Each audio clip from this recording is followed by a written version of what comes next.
recording. Amazing. So again, welcome to From Values to Voice, a collaborative approach to ballot endorsements, where today we'll be talking about building alignment around your ballot endorsement process. And now that Patricia and I have introduced ourselves, we'd love to get to know all of you. So if you want to take a minute here to just put in the chat your name and pronouns, your organization, and why you're engaging in the upcoming elections. I think we have a lot of folks in the room who are maybe seasoned at this or with election advocacy work, and then also some folks who maybe this is your first time. So we would just love to know, why are you engaging in the upcoming elections today?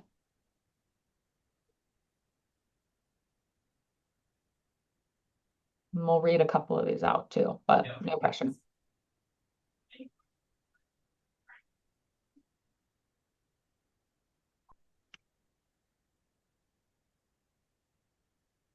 Yeah, and I think as you all are thinking about the why and also just kind of seeing who's in the Zoom room with you, this is an opportunity, even though we're on Zoom, to build community, because you all might be able to help one another, right, through this process, as well, as much as we're here to provide guidance and support. I think it's important that you all, it's part of building community, and the peer learning and support from your peers is really important. So noting that.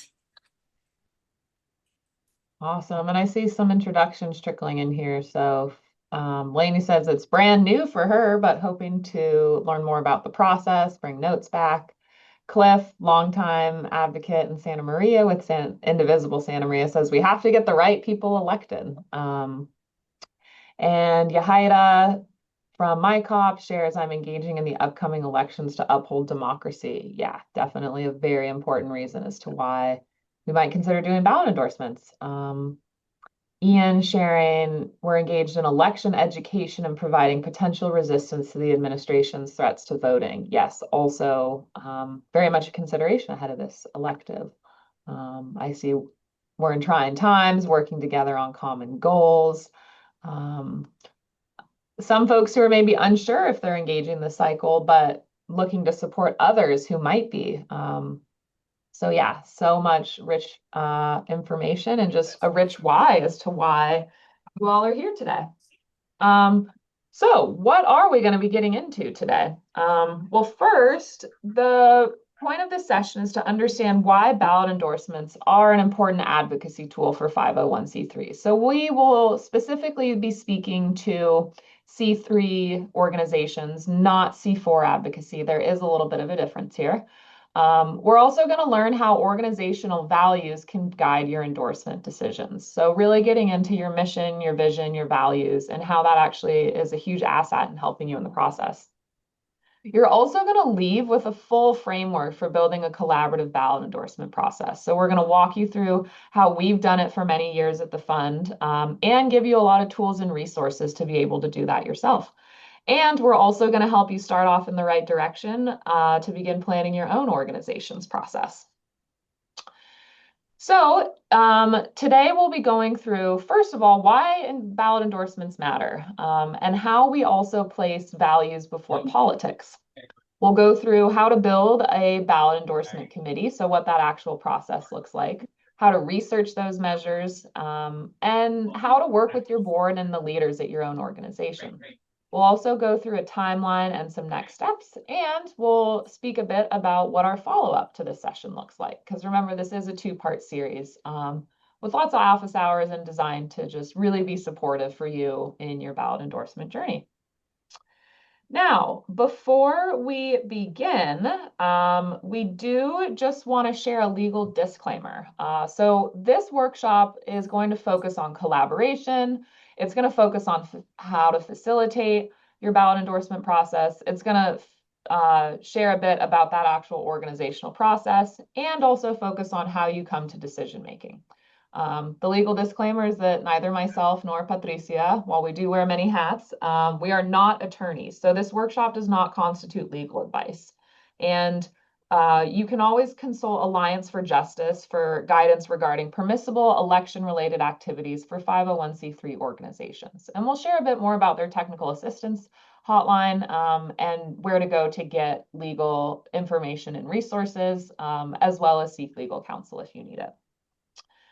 And on that note, in case you missed it, last week we had a workshop with our friends at Alliance for Justice that was on California nonprofit ballot endorsements and election advocacy. So they go through the legal ins and outs and really the rules of engagement. And so that's always a good resource to reference. And like I mentioned too, we always like to share their technical assistance hotline. They're just really great at answering all sorts of questions, and they have a pretty extensive resource library. So definitely encourage you to check all of those out. And that is all for free. Yes, yeah, thanks for elevating that. They're all free resources, including their technical assistance hotline. So yeah, we've partnered with them for a long time to bring election advocacy support to the Central Coast, and yeah, just really can't recommend them enough. So with that, I will pass it over to Patricia to tell us a little bit and walk us through why ballot endorsements even matter. Thanks, Kathleen. Yeah, so I just want to reiterate the Boulder Advocacy and Alliance for Justice. So please bookmark those and know that when and if you have questions and we can't answer it or we're not available, they are really great at getting back to you, and you will speak with attorneys. So just as a reference for folks that might be nervous about engaging in all of this, but you should not be, right? So why do ballot endorsements matter? I think if you all can just share, like I'm interested to hear in what you all think about why your nonprofit should engage in ballot endorsements. And you could just drop that in the chat. And we'll come back when we will revisit this question at the end so that we could see if ideas have shifted or you feel stronger or maybe less strong about why you should engage. But I think that ballot endorsements, they shape everyday life, right? So when we're talking about how it impacts housing, healthcare, transportation, voting rights, immigration, right? We've all seen ballot measures that sometimes are really confusing, right? When they're on the ballot and you're seeing them for the first time. And if there could be ballot measures that are around housing that are actually contrary, right? They can be they can never negatively affect how housing is managed in our state or locally because they make the language intentionally confusing. And so if you're seeing it for the first time on the ballot, then you're not sure what to do, and you might think that it's a good thing because it says that they're supporting expanding housing, but it actually makes it harder or in a way that's not that can have some consequences that are not great. But the idea that when our partners, right, our trusted partners, if I go to X clinic or if I work with X organization, if I'm part of Hope in Santa Maria, where Suzette is the executive director, and she puts out a list of endorsements that Hope is supporting, then we know that that's a trusted partner. And so that helps individuals decide. And so that's the value of us engaging in ballot endorsements as organizations, because we want to influence the folks who have put their trust in us. And so again, these issues directly affect community nonprofits that, every day. And I think that for some of the nonprofits that historically, and this is very normal, are like very hands off, like we don't get political or we don't engage in this work, that the detriment of bills that were passed, like the big, some people say beautiful, I say BS bill that was passed, right, had a direct effect on so many nonprofits and had their budgets slashed, right? And that's one bill that that was voted on, that was brought forth by this current administration, and then had you know, it would pass Senate, Congress, and we're all feeling the effects of that. And there's so many examples of that. But I'm most of the time I think a lot of us work in social justice and around social justice issues because we want to see, a just world, right? An equitable world for everyone. And we could be we can be accused of being a little idealistic. And some people get involved in politics because it's affecting them directly, right? Oh, it hit my pocketbook, or it's affecting the way that I can engage in X, right? Or uh, your son or daughter came out. Now LGBTQ issues are super important to you, where in the past, like before, it didn't really matter. So, like whatever the motivation is, um, I think that we're all understanding that we need to be engaged, because if it doesn't affect you now, it will affect you or a loved one down the road. Um, so that said, I want to share just a couple of initiatives that were on ballots in the past. And we're going to look at something that failed and something that passed. So you all might remember in November 2020, there was a proposition in the state of California called Schools and Communities First, and it was Prop 15. And what this was going to do is not completely reverse the tax liability on on property taxes across the state, but for properties over a value that would not have affected like homeowners.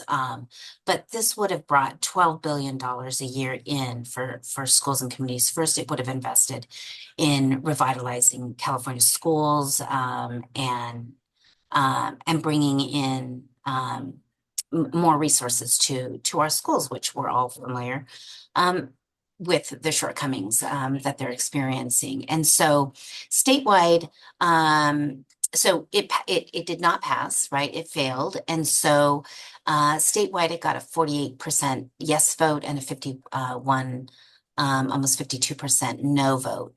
And in Santa Barbara County, it was a little bit even less, right? We had a 52% no and a 41% yes. And there were some organizations got involved in advocating for this, but I recall that not everybody who was going to be directly affected with this engaged. And I just had more people supported this, organizations and individuals. Of course, maybe it would have passed and it would have helped us get across the finish line, but unfortunately it failed. And now we see the results. We have a deficit crisis in Santa Barbara Unified School District of 60 million of structural deficit. They've had to have cuts in staffing, downsizing overhead, and auditing vendor contracts. And we've all heard different things that are happening across different schools. But in Santa Barbara School District, they're combining. They have students in classrooms just like on hold because there's not enough teachers, or they don't have room in some of the classrooms for. So they have, I don't know what they call them, down periods. And they've depleted their reserve funds. So they were at 6 million, and now they're down to close to 300,000, which is significant. So that could have looked different had this passed. And so going on to something that did pass is Prop 3 in 2024, the right to marry. So it was codified in the California Constitution, and this gave the right to marry for everyone. And so it passed significantly with a 62% yes and a 37% no. And if you see those numbers, that very much aligns with kind of like who continues to support this administration today, right? It's like 30% of the country versus the 60 or 70% of the country that is opposed or not happy with what's happening. In Santa Barbara County, you'll see that sometimes we see ourselves as a very progressive county, but in Santa Barbara County, it was even the no was lower and the high was a little bit higher on the other one. So, and what was the results? Well, I mean, it secured marriage equality in our community, and people can love and be happy and or miserable with whoever they want, right? And be married. But so those are kind of the results. And you might remember that this campaign was really strong, right? Because we were feeling a backlash of regressive laws or attempts at passing those laws in other states, and so California overwhelmingly passed this. So all that to say, this is why your voice matters, right? As your organization, tying these ballot initiatives and how you all decide to move forward, but tying that to your mission and your values and your voice. So your value, you have expertise grounded in lived experience, right? So that's you individually and as organizations.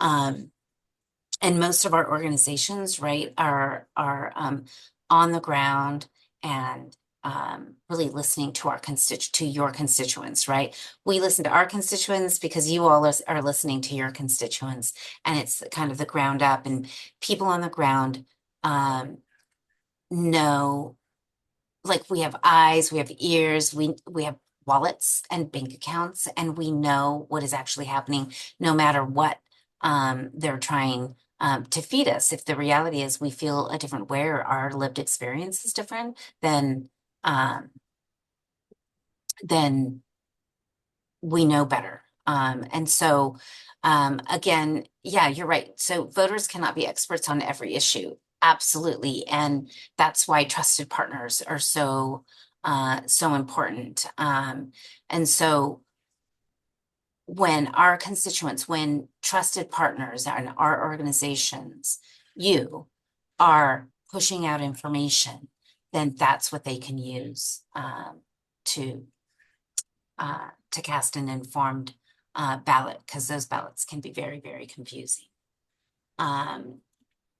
And just kind of moving on, I wanted to just touch a little bit on the word political, right? I think that it's been,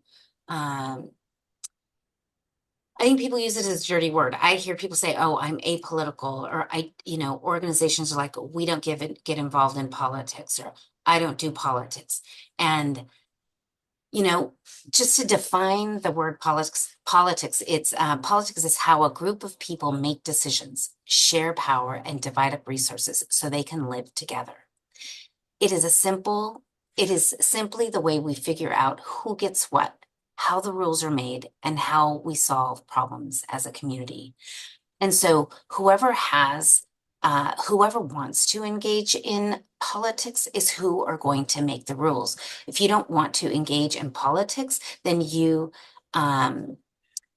experience, right, the consequences of the rules of engagement that are being made by others. And so what's the other saying, right? You're either at the table or you're on the menu. And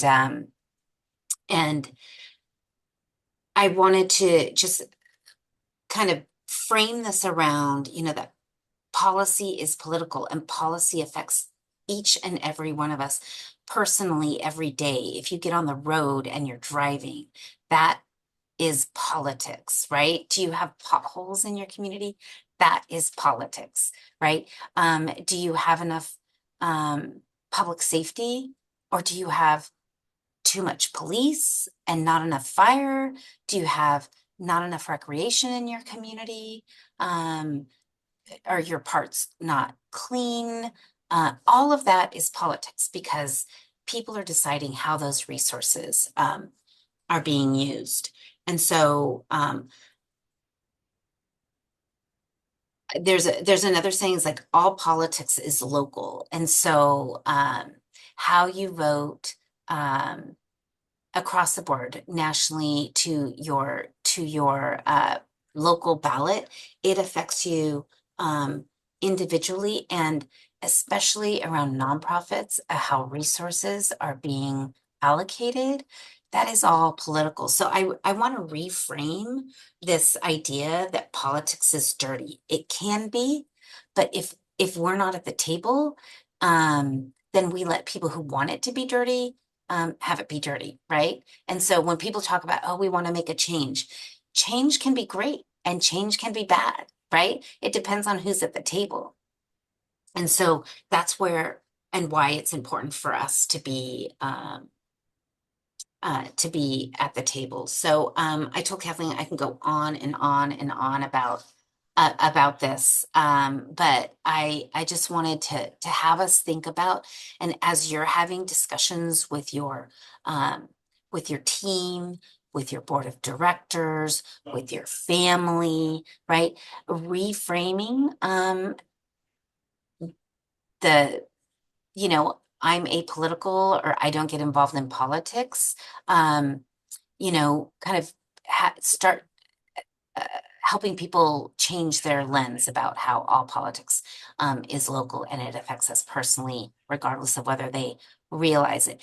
And the most important part is sometimes is like when you don't realize it, when things are functioning and going well, then that means it's going well, right? When you start seeing cracks, then that means maybe it's not going so well. So you reminded me of the saying, think global, act local. That's right. And so it all trickles up, right? It doesn't, it's trickle down business is not a thing. It's the other way around. Uh, Mhm. so yeah, I just wanted to yeah, take a quick pause. I said a lot of words.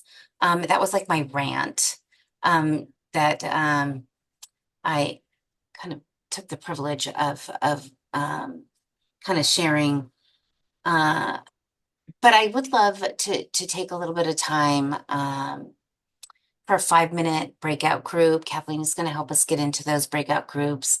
And, I think that if you want to take a few minutes and discuss what hesitations exist in your organization around making ballot endorsements.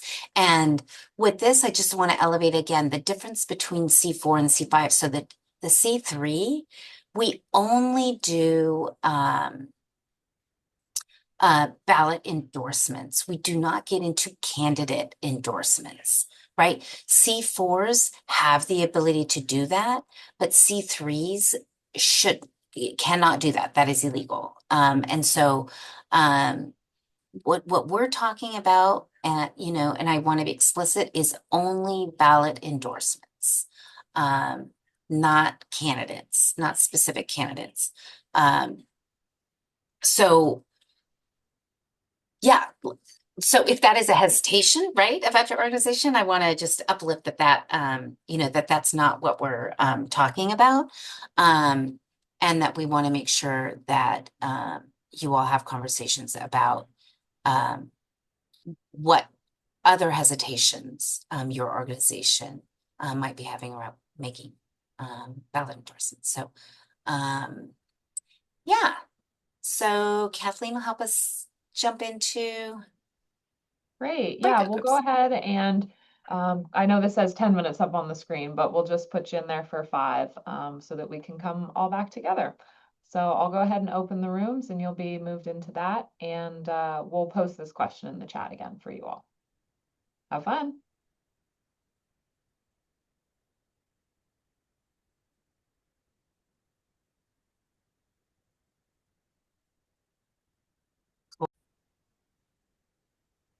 So that takes us to the next part. And I think what's really one of the most important parts and really how we ground into this work is the understanding that values lead the process. Um, so, as was shared earlier, some hesitations around, well, what if like our partners say yes on something, but we say no on something else? Like, how do you navigate that space? And as we've started to share too, um, what this looks like in action. So when you're working from a values-led alignment, from working from your values to make a ballot endorsement, it's using all of your organization's core components to inform your decision making and the arguments you make for why you made those decisions. So this is taking into account your organization's vision, your mission, your values, your community impact and lived experience as an organization. All of that is going to be what informs the ballot endorsements that you do or don't make. Now, this is not a partisan opinion informing your ballot endorsements. And here we define a partisan opinion as a viewpoint that's shaped strongly by loyalty to a specific political party or group, rather than by a neutral look at the facts, which favors one side's goals and often rejects or ignores opposing ideas. So like we touched on earlier too, for 501c3s, yes, you can make ballot endorsements. No, you cannot support partisan candidates. So an organization can't say, we endorse, so-and-so from the Democratic Party or so-and-so from the Republican Party. The rules are different if you're a C4. If you're a C4 organization, you are allowed to do that. But again, for the intents and purposes of this workshop, which focuses on C3s and ballot endorsements, you cannot make endorsements of political candidates. And I think, when you're working in a values led alignment process to get to making your ballot endorsements, again, you're always going back and grounding into, what does our mission say about this? What does our vision say about this? What do our values as an organization say about this? And what does our experience in this community say about informing our decisions to get to where we might or might not endorse a certain ballot measure? So, some good questions that your organization should ask. First of all, does this ballot measure align with our mission? Does it speak directly to the work that you're doing, that you say your organization set out to do? Another great question is, does this ballot measure advance our values? So, does this ballot measure and the content that's in it actually help us achieve our work and achieve our mission? And then also asking, who benefits if this passes or fails, as well as who is harmed if this passes or fails. And so this is a good place to get into, well, if this passes, is this good for our constituency and the people we serve and our community, or are folks harmed if it passes, or fails? And I think thinking beyond that too is, how does this ballot measure advance our mission and make our work easier and deepen into our values, or does it actually hinder it? And then also asking, how will this impact the communities we serve, as well as what evidence informs our decision to endorse? And so again, this is where you lean into your lived experience as an organization, and also your research process, which we'll get into a little bit later. So to look a bit at what this looks like in practice, is a case study on a Prop 1 endorsement that the Fund for Santa Barbara made. So Proposition 1 in the 2022 election was the constitutional right to reproductive freedom. And this was a legislative constitutional amendment in the state of California. And what this ballot measure did, which it did end up passing, but it proposed to amend the California Constitution to expressly include an individual's fundamental right to reproductive freedom, which includes the fundamental right to choose to have an abortion and the fundamental right to choose or refuse contraceptions. and it did not narrow or limit the existing rights to privacy and equal protection under the California Constitution. So when we saw this ballot proposition in our ballot endorsement committee at the Fund for Santa Barbara, we walked through our reasoning by looking at who we are and what we do. And so we really emphasize that we support organizations and groups working for progressive social change in Santa Barbara County, and understand that social conditions improve most dramatically when those who have been denied power and justice lead on their own behalf. So that's a little bit about our lived experience, our values, how we're approaching the work that we do as a community organization. And when we look at our mission is advancing progressive change by strengthening movements for economic, environmental, political, racial, and social justice. And in our vision, we envision an environmentally, economically, and politically interconnected region, an equitable distribution of power and resources, a community free of exploitation and oppression. We encourage risk and innovation in service of justice. And we also envision communities proud of identity and sharing a common destiny. So when it came down to time to make a decision on Prop 1, whether we would endorse or not endorse or stay neutral, we felt that we, of course, were going to say yes on Prop 1. And I know it's a little bit blurry here, so bear with me, but we used our region, or excuse me, our vision and our mission and actual direct language from what our value statements are, our vision statements are, our mission statements, to make the argument as to why we felt good and why we were supporting a yes on Prop 1. So we said specifically, the fund envisions, quote, a region where power and resources are distributed equitably, empowering everyone to participate in making decisions that affect them. And then went on to write in our reasoning, the Supreme Court's decision, which remember this in the context, this ballot initiative came after the Supreme Court repealed Roe versus Wade or reversed the Roe versus Wade decision, which granted the right for people to have an abortion. And so we went on to argue the Supreme Court's decision to limit women and pregnant people's sovereign right to their bodies and health denies women and pregnant people the right to make their own decisions regarding reproductive health and strips women and pregnant people of their dignity and right to their bodies. Prop 1 would protect the reproductive rights and bodily autonomy of women and pregnant people and contribute to, quote, again, pulling from our vision and our mission and our values, a community free of exploitation and oppression. And so this was a way for us, and we did this for every single ballot endorsement and every single ballot measure that we looked at in 2022. We always went back to, well, what does this mean about what does this ballot measure do for our mission? Does it advance it? Does it hinder it? Or what we believe in, or how we serve the people of the community that we serve? How does this ballot measure either advance that or hinder that? And that's a really good lens. And we'll walk through this a bit later too in the process. But that's a really good lens as to be able to separate whether you agree personally about whether you agree with abortion or not personally. It wasn't about the personal, it was about the values and the mission and the vision of the Fund for Santa Barbara.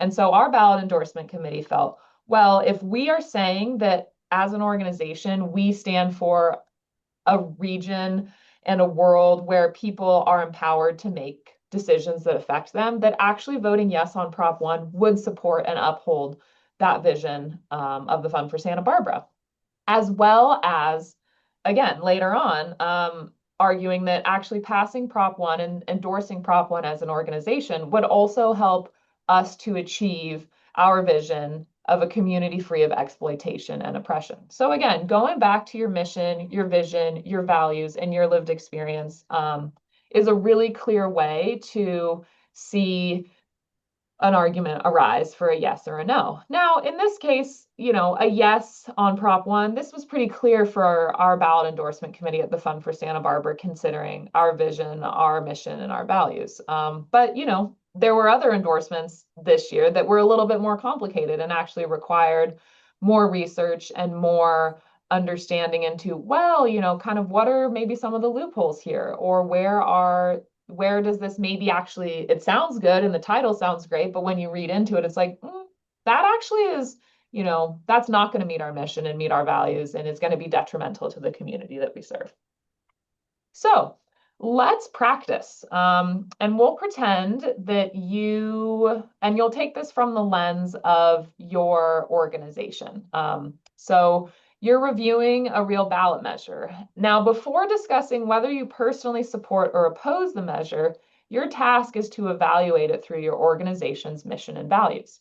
Now, we'll be in breakout groups again. And again, you'll think about this from the context of your own organization, from your understanding of your own organization's mission, vision, values, lived experience, community impact, and discuss together what parts of your organization's mission or values does this measure touch? What questions would your ballot endorsement committee, so your group of people from your organization working on making joint decisions, what questions would you need to answer before making a recommendation? As well as any additional information would you need before deciding? So we'll go ahead and we'll take a look at the same Proposition 1 from 2022 again, the constitutional right to reproductive freedom. And, oops, excuse me. And so this is just a summary again of what we previously showed. And again, this I think is something that got a lot of attention. Folks are familiar with from the 2022 elections. But in your breakout groups, which we'll go ahead and enter into, and we'll have 10 minutes here, we will, and we're actually going to move. Let's see here. We'll set this for 10 minutes. So go ahead and in your breakout groups, discuss this. Think about your own organization. Would this be something that your organization's missions and visions and values touch? It may be, it might not be. And think about too, whether it does or not, think about some of those questions or some of the things you would need to know before you make a decision within your ballot endorsement committee. Great. Okay, so we'll go ahead. Yeah, and just as a reminder, yeah. your options could be to support, to not support, or to stay neutral. Yeah, thanks for that. Yeah, so you can support a ballot endorsement, say, yes, we're advocating for this to pass. No, we're not advocating for this to pass. Or neutral, this isn't something that our organization is going to take a stand on. And if so, what are those reasons? Why? So we'll go ahead, put folks in the room, and I'll just share kind of our opening questions to get you into your discussions. So enjoy, everyone.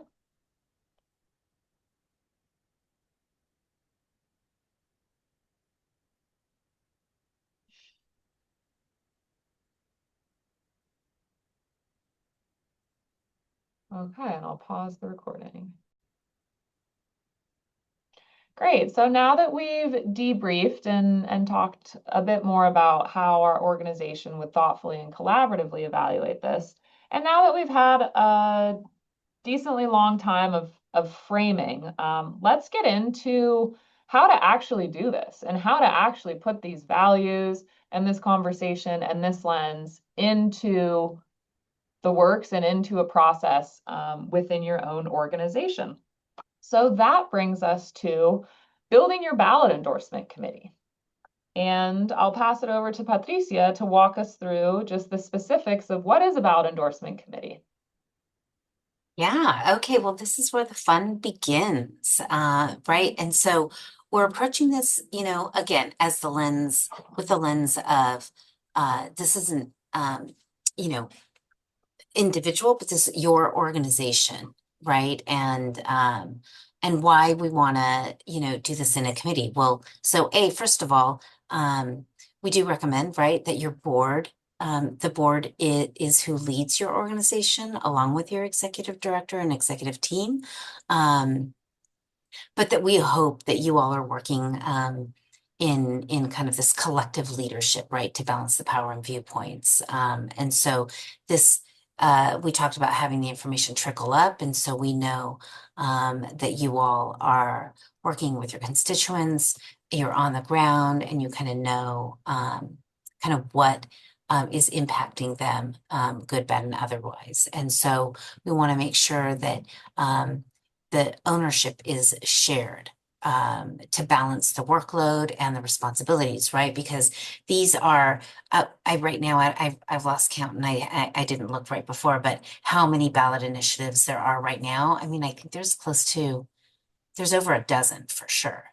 Um, and so, for for staff or any one individual to kind of do the deep dive on all of these is a heavy lift. So you want to go ahead and share that responsibility and organizational legitimacy, right? To bring back to back your endorsements. So your organization has credibility in the community, people trust you, and so that brings legitimacy to the endorsements. And last, it's important to just have transparency as how you all arrived to these decisions, and having a committee really makes that transparency there. Anyone can ask, what the process was and who made the decisions, and how you arrived to those decisions. Last, who should be included. So we encourage there to be representation from your organization across the board, right? So executive leadership, board members, program staff, and then community expertise. And for us, that means that we have representation for our from our grant making committee and our grantees. And for you all, it could be a constituent, and that is optional. For us, sometimes that overlaps, right? So our constituents are included in our board and our grant making committee. And so this is exactly what the board's committee looks like, right? So it's myself. We have board representation, Kathleen from program staff, and we have our comms person. Mila is on the committee as well, and then we have grant making committee folks on the board. And again, for us, our constituents, there's an overlap in almost all of those areas. So that's who makes up our committee. And then the different roles that are included is we want someone to do the research, right? So everyone on the committee is responsible to do a deep dive on the issue areas that you all have identified. So just because there's X amount of ballot measures doesn't mean that you all are going to have to prioritize, right? And decide which one of those you all want to weigh in on as an organization. And so that may mean if you're a transportation org, you're going to focus just on transportation. If you're a housing org, maybe you're just going to do anything related to housing. And for communities that are, like Indivisible, that have a broader mission around protecting democracy, or then, maybe you will take positions on more. But that's again up to your committee and your organization to decide. And so you'll need a researcher, you'll need a facilitator, right? So we need to set the meetings, lead the discussions, and help assign the measures to research. And we'll provide tools, right? So you don't have to develop anything, but that piece is just really important, right? The logistics of herding the cats and making sure that you have the tools you need to have a fruitful discussion. And a board liaison. So you want to make sure that there is board representation because when these measures, once you make the decisions, you're going to take them to the board, and the board is going to approve them. And so it's best to have yes, someone from staff, but also someone from the board who kind of went through this process with you. And so it's usually an executive leader and a board member who bridges that communications. And then the comms lead. And you're taking these positions, right? And then you want to be able to communicate those to the broader community, to your constituents. And that's the impact, right? That is how we're going to get the word out. And you're going to let folks who trust your organization know what what you're supporting and why you're supporting those things. So those are the roles. And then we'll go into, yeah, like how we're bringing our board along. And that's just really important. I think that I don't remember if anybody said this, but I know in talking to organizations that sometimes the board is just really nervous, right? Because they're not clear on all the rules of engagement. And so to bring your board along, right, is important so you don't kind of just show them, oh, this is the slate and this is how we decided, but they're involved in the process and have a really deep understanding about the why. So you need to invite participation, right? So you engage your board members directly and they engage in the research and endorse the process from the very start, right? Again, and that goes back to like connecting it to your values, to your mission, and you're going to explain the process, right? Share the committee's process and timeline clearly, demonstrating how and why their input is valuable. And we recommend that you do this during an already scheduled board meeting.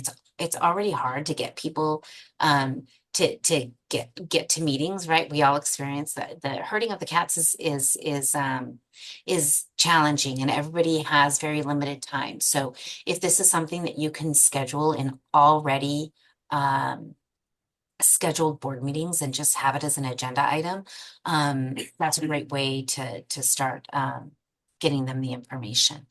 And then again, I cannot I think I'm gonna beat a dead horse around grounding in the mission. So always anchor your discussions in your core vision and mission and your values and how it's going to impact your community.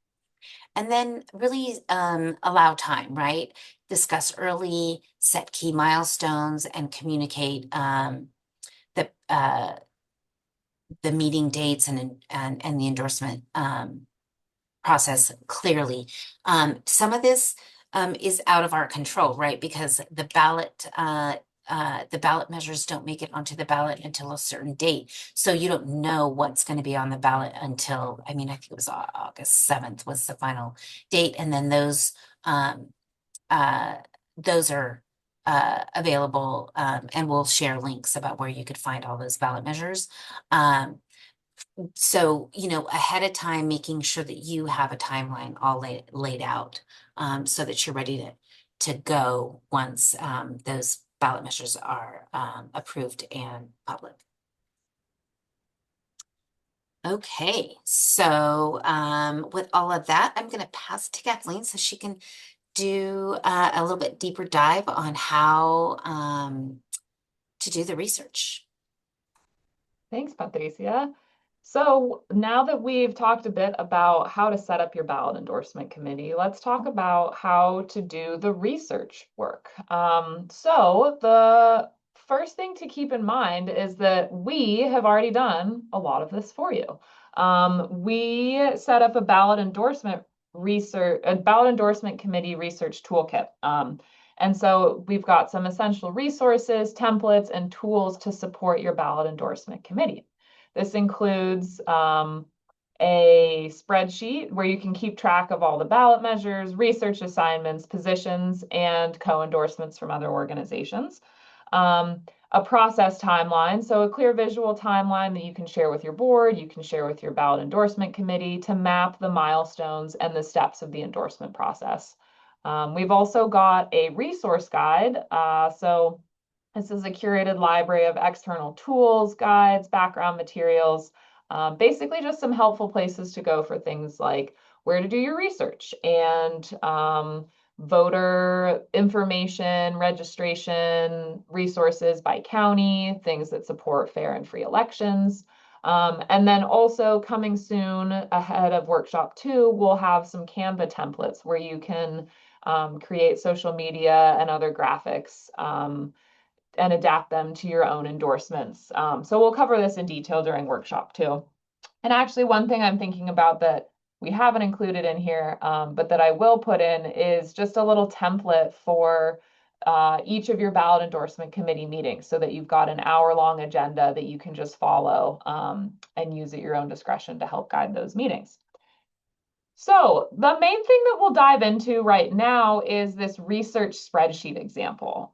So this is more or less what the spreadsheet looks like, and there's a few different sections. Um, Obviously, your proposition number and the proposition. And if you pull up the actual spreadsheet, and this is our spreadsheet from 2022, just so you can see what it looks like kind of filled out. But if you open up that spreadsheet yourself, you'll see that you've got this proposition number, a proposition that actually links to the actual proposition on Ballotpedia, I believe. And then assign to. So this is where when you go through and make your research designations and say, okay, you're going to be researching this, that, and the other, you can assign it to a person. Now, for example, you might notice that like this proposition one, which we've already talked a lot about in detail, we actually didn't assign it to anyone because we felt like it was pretty obvious and that the ballot endorsement committee could very clearly say, yes, we're going to support this. Now, we also had a tricky proposition in here, Proposition 26, which was to legalize sports betting on American Indian lands initiative. And you'll see that we actually had 3 people assigned here because we felt like, this is maybe a lot for one person to really be able to evaluate. So know that that's also an option as well. You can say, hey, multiple people are actually going to look into this and bring their own research notes and their own discussions back to the committee. And we had an argument here, which we filled out during kind of after our second committee meeting, or I guess actually that folks filled out after they did their research notes, which were in a separate document, but you can put your research notes in here. But with the arguments for reasons to support or not support, and here directly referencing our own organization's missions, visions, and values, and using that up as the evidence for why we supported, the argument for why we supported or not supported. And then over here too, you'll see that we have, some other recommendations from organizations that are similarly aligned value-wise to us. So Cause Action Fund, the League of Women Voters, the Sierra Club. So this was also helpful for us too, to reach out to our partners and friends and say, hey, what are you endorsing on this? Or what are if folks have already made their endorsements, yes or no. This can also be helpful in informing your research process. So where should you do your research as you're looking into the ballot measures? Some trusted information sources include Ballotpedia. It's a great place to go to look up all kinds of information. It's, like Wikipedia, but for ballot initiatives. So it really gets into a lot of detail. You can look at the Legislative Analyst's Office. You can look at the Secretary of State. They always have the ballot measures posted. And you can also look at the official ballot materials themselves. And you can also look to other organizations to see who has made endorsements.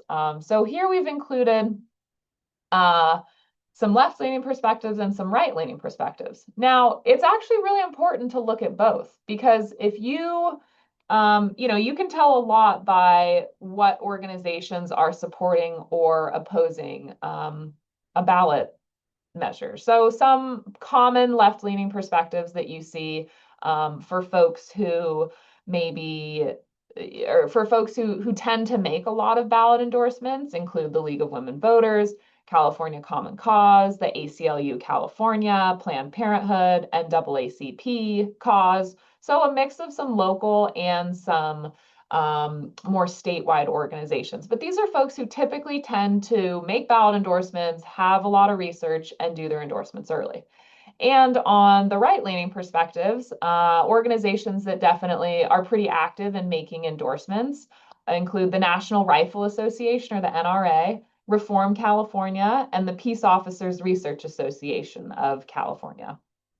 So just a couple of pro tips here is one, to seek a wide range of perspectives, including organizations that you might not typically agree with, in order to fully understand the arguments around a measure. So this is why it's important to look at, well, where are there some left leaning? Where are there some right leaning? Where are some organizations that we agree with? Where are some organizations that we don't agree with? Um, Also to look for issue-specific coalitions. Now, these can be national or local, such as environmental or labor organizations, can also help provide a deeper understanding. For specific issue areas, these types of issue-specific coalitions are more likely to make a recommendation for specific topics. So, for example, I'm thinking about a couple elections ago, there was a ban on plastic bags, and there were actually two of them, and it was pretty confusing. This was where it was really helpful to look at organizations like the Sierra Club, like the Center for Biological Diversity, like uh, I don't know if CEC made recommendations or not, but looking at organizations that are well-known environmental leaders, that was actually really helpful for voters to be able to understand, what are the impacts, and what are these organizations that are making strong endorsements, or really have strong positions in a certain issue area. What are they endorsing? And then also just to keep in mind, when it comes to union and labor organizations, they're always voting for their members' benefit. So specifically for the benefit of their members, and not always necessarily for a community at large benefit. So just a caveat to keep in mind as you are looking to labor organizations that might make endorsements. Yeah, I see actually a hand raise. Maricela, go ahead. Yeah, along the lines of caveat, I wanted to lift up the examples of, say, like NAACP, LULAC, that there can be, and even League of Women Voters, that are statewide organizations that have local chapters, where depending on the issue, there could be opposite positions, statewide versus their local chapter.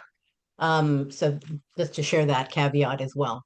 Yeah, that's important. Thanks so much for elevating that. Yeah, Definitely another important thing. Yeah, go ahead, thanks, Patricia. Kathleen. And I just want to hop on, on the labor, right? So there's a lot of labor unions again that we love unions and we love labor, but the sometimes another just an example would be there are some local labor unions that will support like new jobs, but then they're related to um oil extraction or the reopening of Sable, for example. And so that it can be confusing, right? Because we want to be supportive of labor, but then sometimes labor um, um, supports uh, ballot initiatives or that can be um, kind of not, Beneficial for jobs, but yeah, detrimental. beneficial for jobs, but not for environment. Yeah. So Yeah. it can be confusing. I mean, it can, so that's where you kind of have to weigh in. Like for us, I think that we take the overall, um, uh, what's the larger benefit for the community overall Hmm. Yeah. and long term. Yeah. Thanks for elevating that. So let's also just take a moment too to remember that it's your values that guide your decision. So, for example, in this, we saw in the spreadsheet example, in 2022, there was Prop 26, which was to legalize sports betting on American Indian lands initiative. Now, Cause, which is a very strong partner organization of the Fund for Santa Barbara, took a neutral position on this, whereas the fund, we took a strong opposition position on this.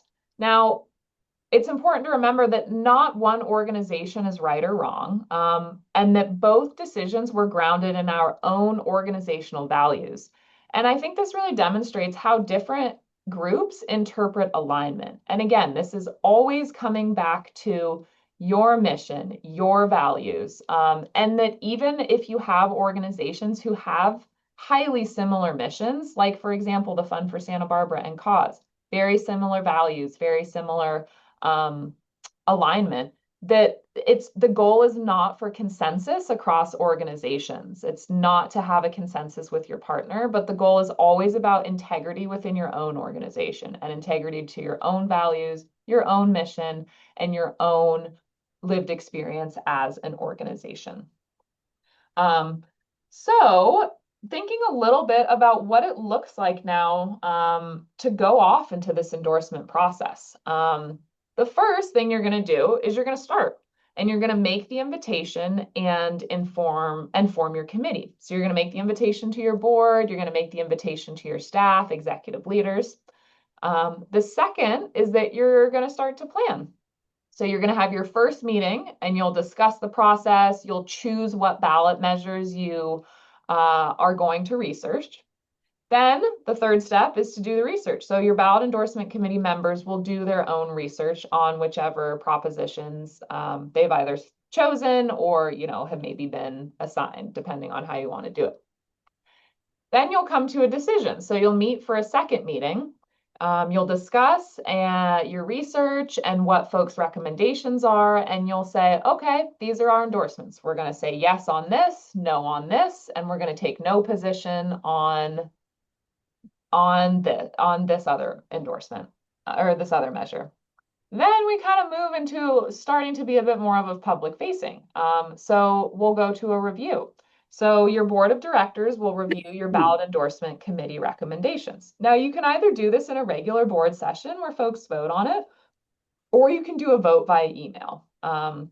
If necessary, you can allow some time for revision. So if the board says, actually, we want some more information on this, or oh, we're not, we don't necessarily know how this lands, the ballot endorsement committee can come back together and do any revisions. And then it'll go to the board of directors for approval via a vote. And now this should happen in a regular board meeting because this is actually where the vote happens. The review process is just where the board of directors looks over, it knows what they're going to be voting on. If there's any revisions, it goes into that. But the approval is actually where they vote and say, yes, we're putting our stamp of approval and our organization is going to go public facing with this.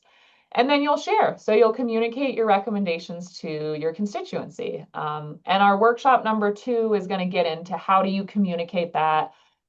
Where should you communicate it? How do you do that effectively? And we'll provide more tools and resources as well.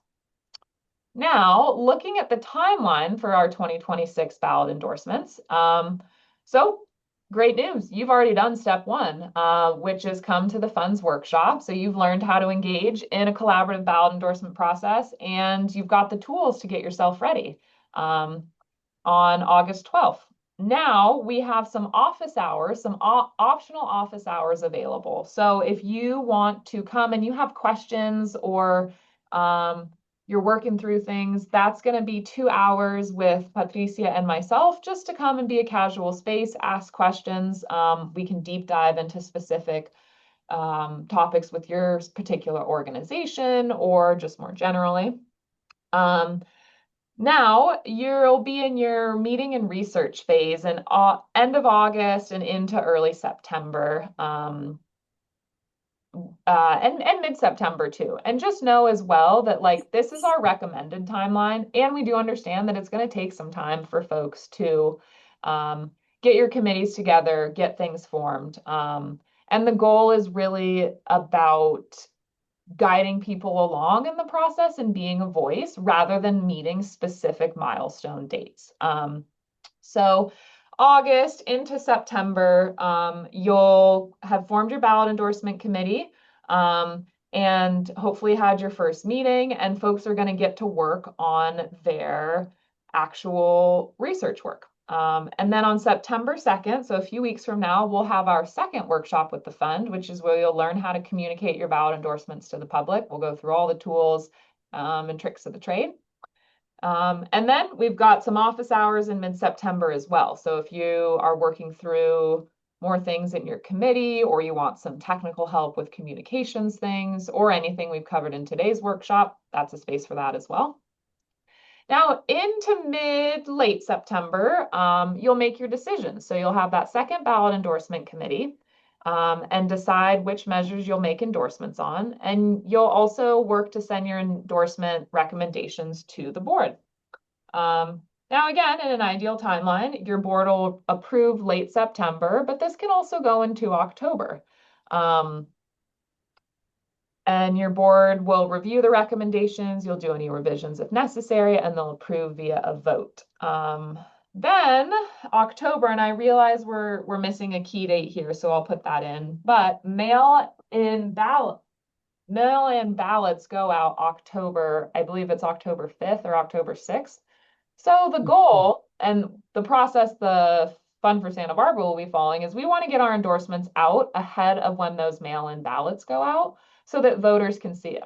Now, don't worry if you're a little bit behind and you're not able to get all your endorsements in your process done before those mail-in ballots go out, because we still have a whole other month until Election Day on November 3rd. And so into October, you'll be finishing up your process, sending out your endorsements, and then October and November into November, continuing to communicate and share and engage with your constituency and encourage people to vote, encourage people to be engaged, and keep sharing those recommendations or your endorsements. Now, so getting started on some next steps. So first of all, just want to pause. Does anybody have any questions about this timeline here? Or does it feel the timeline and flow, or does it feel pretty straightforward? Yeah, and I know it sounds like a lot, and as you're taking this all in, but I do encourage you to open the 2026 ballot endorsement toolkit and bookmark that, because you can go back to all of the resources to look up the research and to do all of this work are in there, and we'll add the agendas as Kathleen mentioned earlier for your committee member. But yeah, I'll pause again for any questions.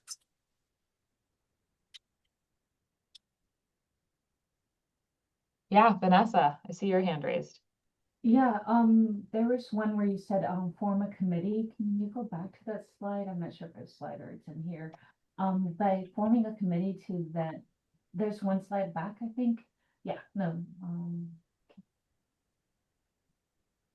Going way back here. Here? no, it was just the slide right before the one we were at. But, the group that you're doing, the group consultation with, is that staff or the form your committee part here in 01 start? Or is that members of the board who are part of the committee, like a subcommittee? That's going to be your ballot endorsement committee. So again, ideally, that'll be a couple of staff members, folks in executive leadership and in more of a program or lower level leadership, as well as members from the board and any other members, maybe from advisory council committees, promotores, like other folks you want to be in on that process. So it's more of like a circular and equitably power distributed process. So that's going to be, you're going to invite folks to join the committee, see who's interested, and then folks who want to engage, those will be the folks who make up your committee. But yeah, ideally, you're going to have folks from staff and folks from your board, and folks, from your constituency. Now, it may be that you, for example, are an all volunteer organization, and it's actually just a board of directors that makes up the organization. That's fine as well. It can be a subcommittee if that's your situation, as more of a volunteer organization. Yeah, thank you for that clarification. Do you have a document that delineates those differences that you just mentioned? Because we have, for example, all the elements on the first side that you mentioned, and then I can see maybe there's partners here who are more volunteer based, like maybe Indivisible, for example. Have that delineated so that we could, it could be a guide to forming the committee for us. Is there a document that supports that? Yeah, I mean, that's mostly in the slides here, but I'll definitely make a document and add that into the ballot endorsement toolkit so that you have that on hand. But really, like, the goal here is to just have a wide spread of perspectives and a wide spread of power throughout your organization. The goal is not you have to have X number of people from the board and X number of people from staff and X number of people from your volunteer teams or whatever. Really, the goal is you want 4 to 8, 10 people. I mean, 10 might be kind of a lot, but you want kind of let's say 4 to 10 people really to be on your committee so that you can divide the research work. It's easy to do, and it's also enough of a group size that you can feel good about. We have a diverse array of perspectives represented, and knowledge and expertise. And it's also not so big that it slows down the decision-making process. But so it's really really about just making your best effort to have a holistic committee that's going to be able to speak to different perspectives in the organization. Yeah, I understand that. I think that for us, we're so diverse and we do want to meet as many of the levels because we actually had just recently, a year ago, formed an advisory committee within MyCop that's co-led by various levels. And that's been the solicitation. This is just applicable to MyCop, that there's various levels integration. So thank you for further explaining. Yeah, yeah. And also too, Patricia and I will be holding office hours, but we're also available anytime on email. If you want to set up a call or a meeting, know that we're here to help you. So if you even want to say like, hey, I want to just do a deeper dive into kind of looking at all the aspects of our organizations and just kind of getting some input or advice on maybe how to structure that, we're really happy to do that as well. And that goes for anybody. We have the office hours, but if you have like really specific or time sensitive questions, for sure, feel free to reach out to us. And Suzette, I see your question here. We're just almost to the end, and I want to get people out on time so folks can jump off. So if it's all right, I'll take your question at the end and we can dive into some more specifics. Cool. Okay, so getting started and next steps. So what is your next step? Well, first, you are going to come to our next session, which I realize there is an issue on the date here because I put the office hour dates in. This should be Wednesday, September 2nd. This should say Wednesday, September 2nd. We have our upcoming session, which is sharing your voice and communicating ballot endorsements with purpose. And so ahead of that, here's what you're going to do. And again, you can take this with a grain of salt because I know that it does take some time to get folks together. But ideally, in an ideal world, before September 2nd, you would form your ballot endorsement committee and remember to identify your board participation. You would host your first ballot endorsement committee meeting where you're going to review your mission and values and assign measures to research. And you'll be in the research stage where the ballot endorsement committee members will actually be doing their own research. And you'd have your meeting number 2 set up. It's actually best just to set your first meeting and your second meeting at the same time and say, great, these are the dates we're doing it. Show up. And if you're on the committee, this is what you're committing to. And then remember, we've got some optional office hours next week from 10 a.m. to 12 p.m. So you can bring your questions to our team here. And I'll actually pass it over to Patricia too, just to share a bit about some of the support we're providing as well. Yeah, so thank you, Kathleen. So I know it could sound overwhelming, but as much of that you can get done. And again, as Kathleen said, we're available to provide some support during the office hours or just one-on-one. So what we're going to be doing at the second workshop is crafting the narrative. So I know that some of you have your comms folks with you on this call. And if they're not, I would encourage you to bring them with you on the next call and share the recordings with them. So we're bringing them along.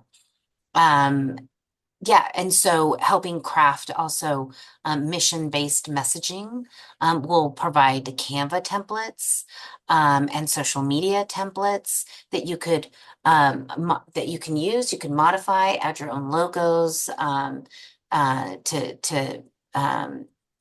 modify it for your use. Email communications, communications timeline, and other public resources. And again, please make sure to take advantage of our office hours on the 19th, and then again after the second workshop on the 16th. And with that, that takes us to the end of our workshop today. And Suzette, I do want to get to your question as well, but just as folks are maybe trickling out to join noon meetings, just would love to hear your thoughts. And specifically just wonder what has shifted for you around why nonprofits should engage in ballot endorsements after doing a 2-hour deep dive into it and sharing a little bit about your next steps. So you can put that in the chat or just share with us here and a few helpful pieces, just how to get in touch with us. And again, uplifting the legal technical assistance line and the resource library. But with that, thanks so much everyone for joining, and we'll stay on for questions too. And so we'll start with you, Suzette. Thank you for the presentation. I just sent you the message, the question. I just wanted to see if that's something that people do, if they partner up when you're a smaller org, if you partner up with other orgs to put out a ballot endorsement together. Or would that not be encouraged? I don't know if I'm making sense.